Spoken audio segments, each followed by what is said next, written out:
Welcome back, everyone. This is part 2 on What If Kid Asta Meets Noelle's Mother. I do not own Black Clover or any of the characters in this video. Chapter 3. So cool. After meeting up with Asir and her 4 children after the exam had ended, the 5 Silvas had led Asta to their house, which was indeed the Silver Eagle's HQ. Upon entering the house, Asta's eyes instantly became starry upon seeing the luxurious exterior. The interior, however, was even more fascinating to look at, especially considering that Asta grew up in Hage Village for pretty much his whole life. I never would have thought that House Silva was this big. It is quite big, Asir remarked. But do not worry, I'll be making sure you get a tour of my house, or HQ for our squad, so you know where everything is when you need it. Alright, Asta, that'd be great. Thank you, Mrs. Silva. Asta grinned enthusiastically. Despite his enthusiasm, Solid just scowled in irritation. Mother doesn't have time to give you a tour, commoner. Solid told Asta haughtily, and referred to her as Captain. Asta can call me whatever he wants to, Asir replied. He is a family friend after all, isn't he? Noelle? While that is true, Mother, Noelle began. Solid is also right in saying that Asta should call you Captain, I suppose. Asir agreed, albeit reluctantly. Captain, Noelle, 3 younger his siblings, and As turned to face the approaching light purple-haired woman, wearing earrings, pink eyes, light brown boots as her footwear, as well as wearing the cloak of the Silver Eagles, Courtney. Asir greeted. Meet our newest recruit, Asta. Hello, Asta greeted cheerfully. I would have been at the entrance exam, but I had to get some of our other members back from missions, Courtney explained. Asir, to Courtney's surprise, brushed the apology aside. It's okay, Courtney, Asir replied. Now, I have paperwork to finish up. Why don't you give Asta a tour of the place? I'll be done in a couple hours. Alright, Captain, Courtney spoke before turning to Asta. Alright, Asta, I'm going to show you around. You better not go into my room, Courtney, Solid warned. Courtney rolled her eyes in irritation.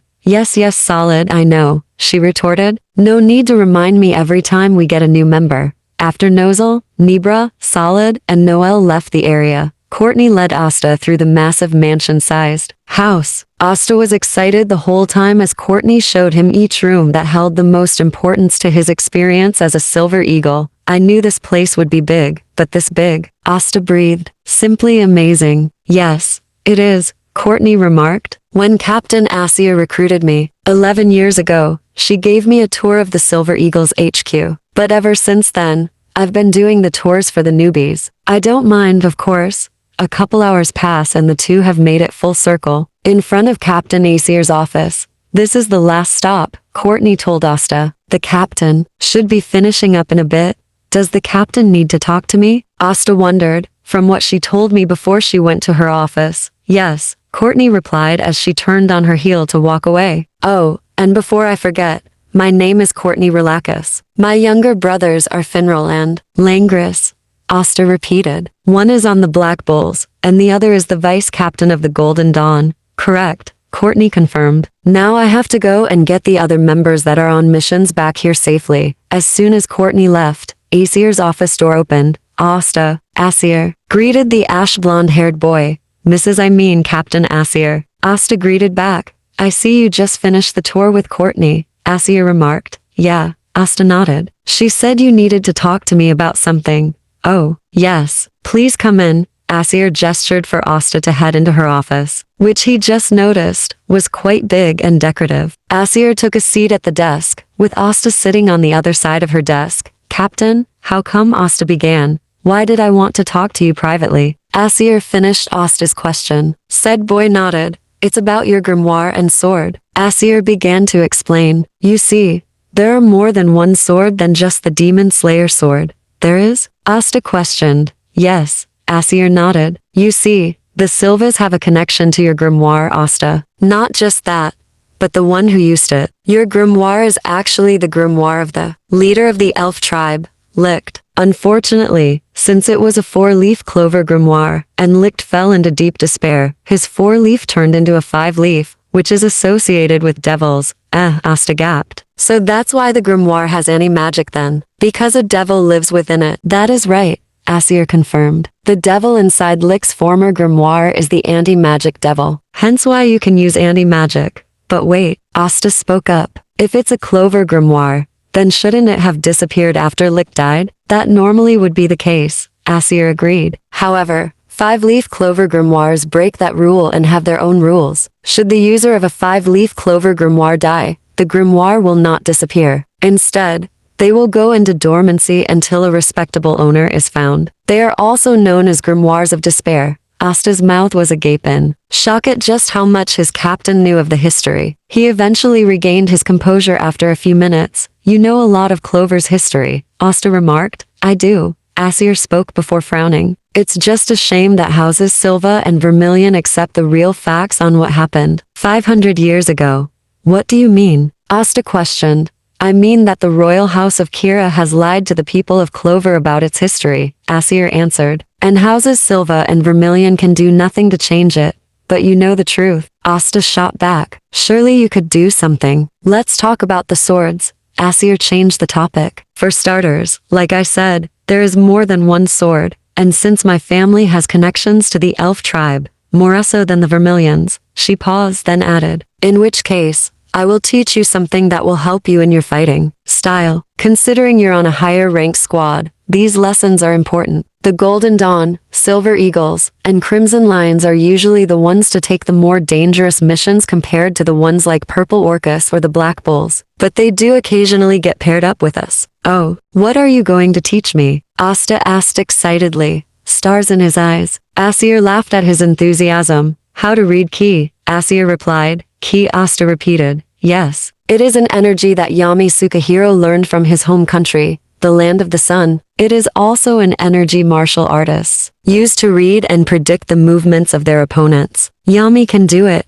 I can do it. And so will you. She glanced at the clock on the wall, then back at Asta. I will start you on this training come after dinner, and I will continue to train you how to read it correctly for the days to come, depending on when you get assigned a mission. A few hours later, Asta sat with the Silvas at their dinner table. Unfortunately, the rest of the squad, minus Courtney, weren't able to make it due to how long their missions were taking or being sent on another one after coming back a few hours ago. No rest for the strong, it seems. Courtney sat next to Noelle, who was sitting next to Asta. Solid sat across from Asta, much to his annoyance. Nibra sat next to Solid, and Asir sat at the head of the table, while Noelle sat at the tail end of the table. While Solid was giving Asta an angry glare, every few seconds, Asta was just outright amazed by everything in the house, really. Asta chatted with Courtney about his time living in Hage Village, much to the irritation of Sold. If me and him get put on a mission together, I'm ditching him. Solid thought, I just cannot stand his presence. Sure,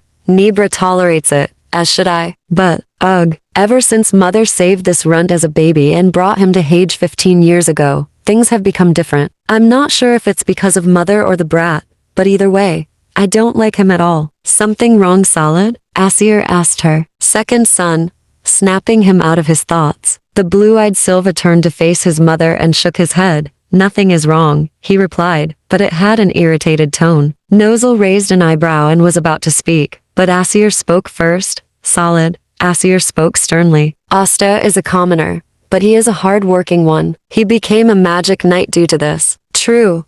Usually royals don't work hard, but because of him, I've made all 4 of you work hard to become stronger. At Asir's words, Asta stopped eating and turned to face his captain, a surprised expression on his face. You had your children train hard, because of me? Asta blinked. That's right, Asta, Asir confirmed. But not just them. Me and the rest of the squad too, Courtney added. Mother was inspired by you, Asta, Noelle told the ash-blonde boy. As much as I hate to admit it, so was I. I don't know what to say. Asta chuckled. All I can think of is that I'm glad I made a positive impression on you guys. Solid grunted in irritation, while his other 3 siblings laughed. Don't mention it, you brat, Nibra told Asta, but in a joking manner. I may not like you, but I have to respect you.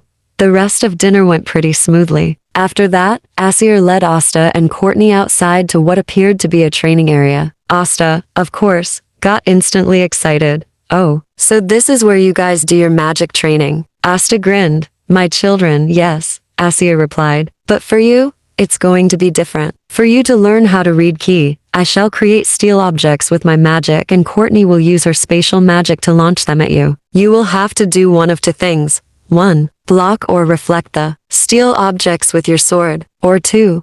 Dodge. It's preferred that you block and or reflect the attacks though. Dodging is great, but if you can't hit your opponent, dodging doesn't exactly help you. Asta nodded as he got out his Demon Slayer sword and watched Asir create some objects made from her steel magic. Ready? Asir asked Asta, to make sure he was prepared. Yes ma'am, Asta confirmed. Asir then glanced at Courtney, who nodded before opening her portals and letting her captain's magic fly through them and towards the ash blonde boy. Asta unleashed his yelling frenzy as he swung his sword to block the steel objects. While he managed to block most of them, some of them still hit him. Now if he wasn't jacked, the impact of those steel objects would have hurt a lot more. The wind was still knocked out of him, however. Cough cough, how did I do? Asta asked as he regained his breath. Asir smiled at Asta for a brief moment before frowning slightly and approached him. Overall, not bad, Asir told him. You blocked 90% of them despite being new to this concept. However, you were not using your whole body, just your eyes and ears. My whole body? Asta repeated. Yes, Asir nodded. If you ever want to be able to read ki correctly, that is. Asta clenched his hands around the sword and nodded. Let's go again, Asta declared. Asir nodded in approval, thus creating more objects out of steel and using Courtney's portals once again to launch the steel objects at Asta. But unlike the previous times Asta has done this training, he managed to block all of the objects this time. Asir stopped her magic and approached Asta. She put her right hand on his shoulder in an approving gesture. I'm proud of you, Asta. Asir complimented the ash blonde-haired boy. I know you're not my child, but I'm just so proud of the type of person you're becoming. Asta laughed at his captain's words. Thanks, Captain, he replied. I always aim to do my very best. As you should, Asir agreed. Come on, we should head to bed. It's getting late, right? Both Asta and Courtney replied, thus following their captain inside of their squad's HQ, Akka, the House of Silva. Chapter 4, 997, 998, 999, 1000. Asta spoke as he finished his push-ups. With Noelle sitting on his back from start to finish, I have to say, Musclehead, you're not half bad as a chair, Noelle jokingly told Asta as she got off of him. Hey, Asta groaned before laughing. You wanted to come out here to train yourself? Yes, well, after I noticed you, I decided to ask you if I could sit on your back. Noelle remembered as she flipped one of her ponytails in an arrogant, yet playful fashion. You said yes, along with I could use the challenge. And here we are. Well, you didn't have to get up early, Asta told her as he grabbed his liter-sized water bottle from a tree stump and drank from it. Humph. Well, I need to train my magic to Noelle huffed. Well, since you're up, I can get some more key training in too. It'll be like training together. Asta grinned. Noelle felt her cheeks burn up at his words. Fine dorksta, Noelle told him. I'll help you learn ki better, especially if it means blasting you with my magic. Ha ha ha. Asta laughed as he got his Demon Slayer sword out of his grimoire and got into a ready position. Ready whenever you are. Noelle nodded as her grimoire opened up and glowed a bright blue. The two went at it for about a couple hours, or so they thought. They were so into it that they did not notice Noelle approach until he was in between them. He cleared his throat, thus stopping the two. Vice Captain,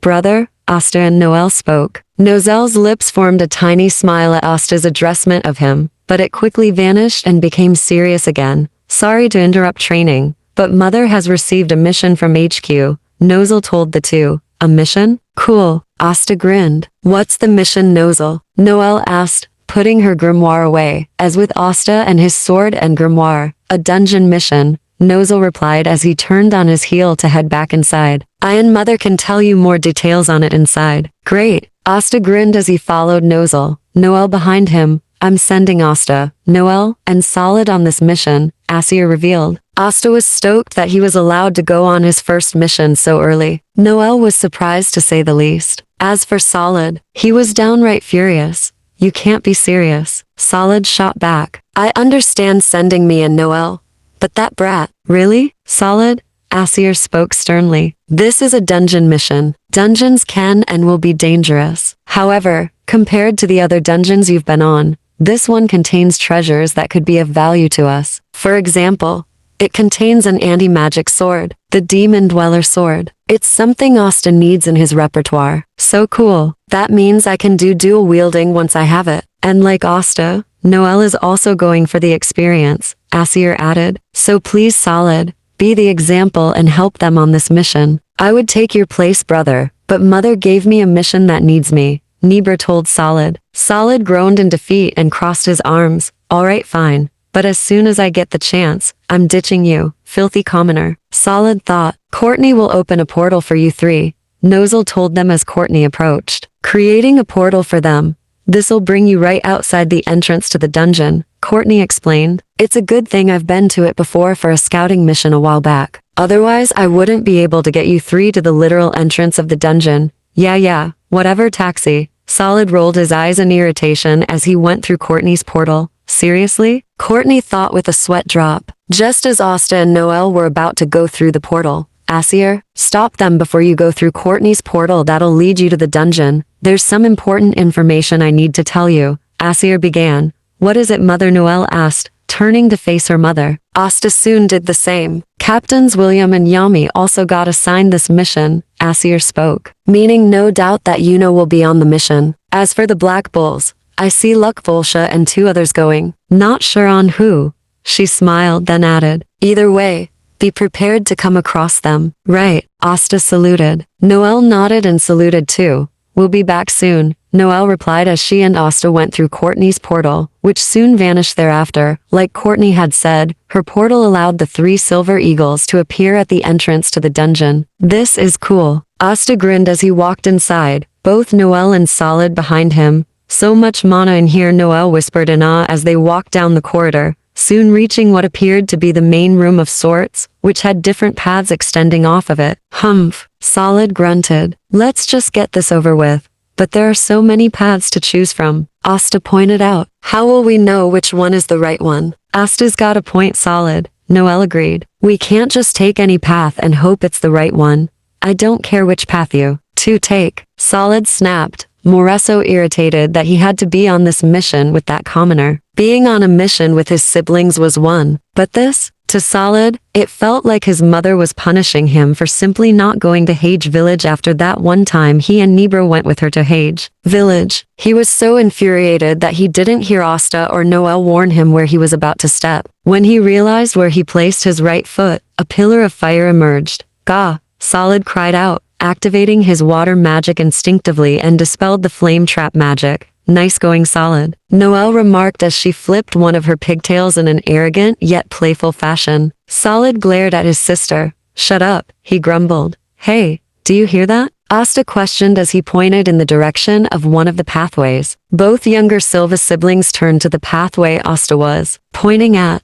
I don't hear anything. Solid scowled as he strutted past Asta. Take whatever path you like. I'm going on ahead. Before Noelle or Asta could say anything, Solid had gone down a path. After about a minute or two of silence, Noelle broke the ice. Idiot, Noelle grumbled. Come on, Noelle, Asta spoke as he grabbed her right hand in a protective manner. We should stick together. Noelle looked down at her hand being held by Asta's. She felt her cheeks turn pink, but didn't tell him to let go of her. Instead, she said, right.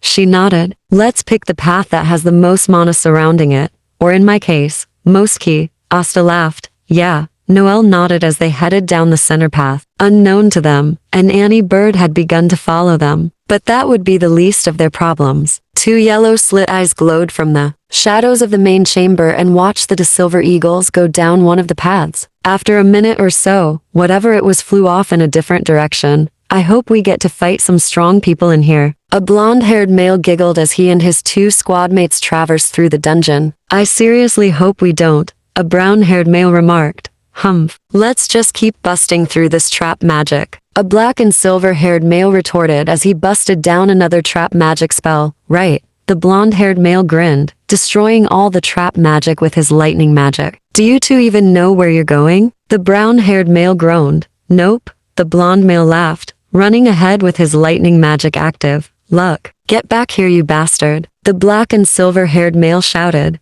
You'll have to chase me then, Magna. Luck remarked as he turned to face his squad mates, sticking his tongue out a Magna before continuing to run. Ugh, hey Finral, keep up. Magnus shouted to his squad mate as he ran after the battle freak on their three-man team for this mission. Finral just sighed as if saying to himself, here we go again. You know.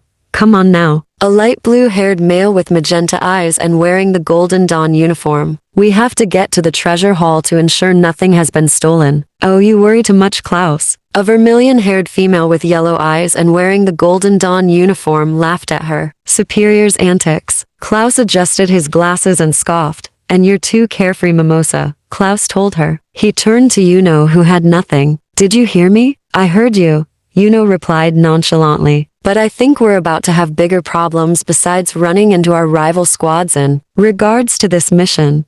What are you talking about? Klaus questioned. Asides from our rival squads, we're not alone in here, Yuno replied. What do you mean, Yuno? Mimosa asked her squad mate. I mean, Yuno began before Klaus interrupted them. We've arrived at the treasure hall. Klaus spoke. Both Mimosa and Yuno stopped talking and looked at their surrounding area. Aside from the immense mana the three felt in the surrounding area, the door to the treasure hall was guarded by immense magic. Even if Yuno and Klaus attacked it at full force, the door wouldn't budge. I'd expect nothing less from the top squad of Clover. Sir, this wasn't a race, Yuno deadpanned. Humph. Klaus grunted as he adjusted his glasses. Well, at the very least, we should wait here for the Silver Eagle team of 3 to arrive before we think about opening that door. As soon as he finished talking, a mineral spear launched towards them. Unfortunately for the two males, neither of them were the target. Klaus's magenta eyes widened upon the mineral spear pierce Mimosa's abdomen. The young Vermilion cried out before falling to the ground.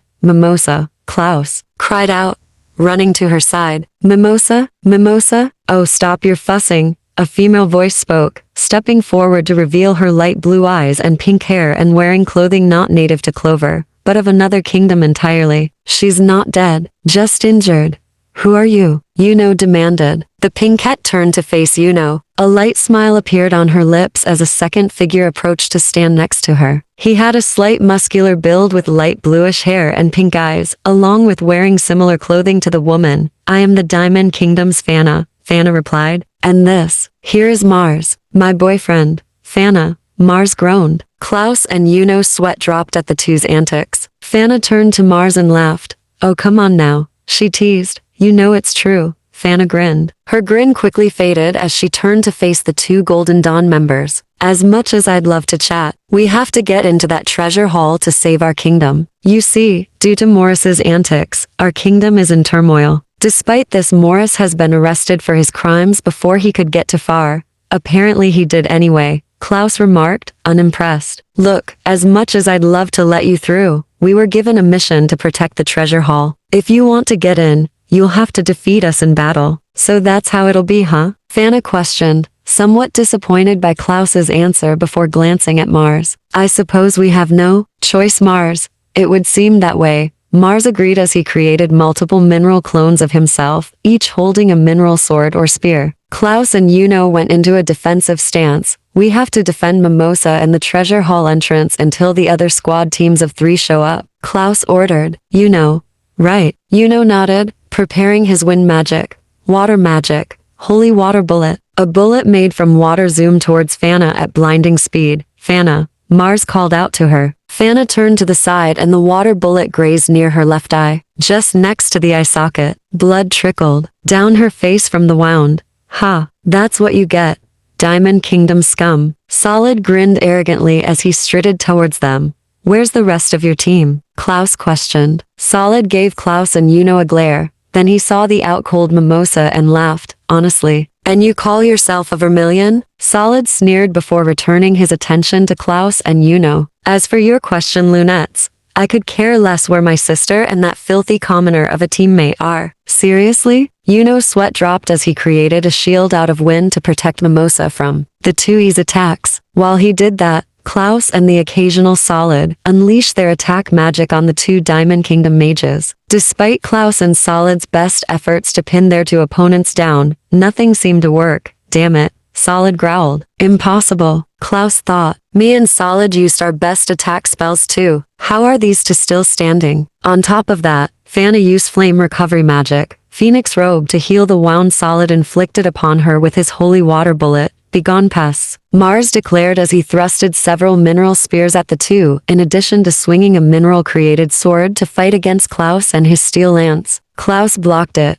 but Mars came at him again, this time with his mineral spears, along with clones. You alone cannot defeat us. We are 2 of the 8 shining generals. What? Klaus gasped, glancing at Yuno struggling to defend against Fana's attacks. Despite Fana being put in a 2 versus 1 situation, she was easily handling both Yuno and Solid Silva. If this keeps up, we'll all die, Klaus thought in a panic. Soon after, the 3 hear loud yelling coming towards them. This even got the attention of Mars and Fana. Huh? Fana wondered aloud. Asta, slow down, Noelle called after her energetic childhood friend. Despite this, Asta leapt towards Fana, and Mars at what most would deem reckless. That fool. Solid thought. Asta, Yuno called out to his foster brother or rival. Just as Asta's Demon Slayer sword was about to slash Fana, Mars pushed her out of the way so he took the hit. Luckily, he had his armor on, so when Asta slashed him, only his mineral armor shattered. Despite that, Mars staggered back from the impact of Asta's sword hitting his mineral magic armor before. What was that just now? Fana thought.